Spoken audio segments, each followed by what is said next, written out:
அவர் தமக்கு முன் வைத்திருந்த சந்தோஷத்தின் பொருட்டு அவமானத்தை எண்ணவில்லை. அப்படின்னா என்ன அர்த்தம் தெரியுமா? அங்கு அவர் அவமானப்படுத்தப்பட்டார்னு அர்த்தம். சிலுவையில் அவர் என்ன செய்யப்பட்டாரா? அவமானப்படுத்தப்பட்டார். நீங்க நினைக்கலாம், அவர் அதிகமாக ரொம்ப மோசமான நிலைமையில் அவர் அடிக்கப்பட்டார், நொறுக்கப்பட்டார்னு நம்ம கற்பனையில இருக்கிறதை காட்டிலும் அவர் மிகவும் மோசமாக அங்கு நடத்தப்பட்டார். யாருக்காக தெரியுமா? நீங்களும் நானும் அந்த அவமானத்தை என்ன செய்யக்கூடாது? சுமக்கக்கூடாது. அவருடைய சீஷர்கள், அவரை நம்பி வந்த கூட்டம், அவருக்கு பிடித்தமான கூட்டம், அத்தனை பேர் மத்தியிலையும் அவர் அங்கே அவமானப்படுத்தப்படுகிறார்.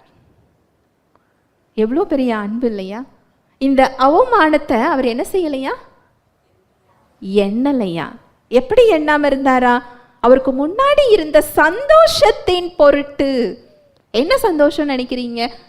நீங்களும் நானும் மீட்கப்பட போகிறோம், அவருடைய பிள்ளையாக மாற்றப்பட போகிறோம், அவருடைய வாழ்வை பெற்றுக்கொள்ள போகிறோம் அப்படிங்கிற சந்தோஷம்தான் அந்த அவமானத்தை அவர் என்ன செய்யல? நினைக்கல. அவர்கிட்ட போகும்போது அந்த அவமானங்கள் மறையிறத நீங்க பார்க்க முடியும். ஹல்லேலூயா, பிரைஸ் தி லார்ட்.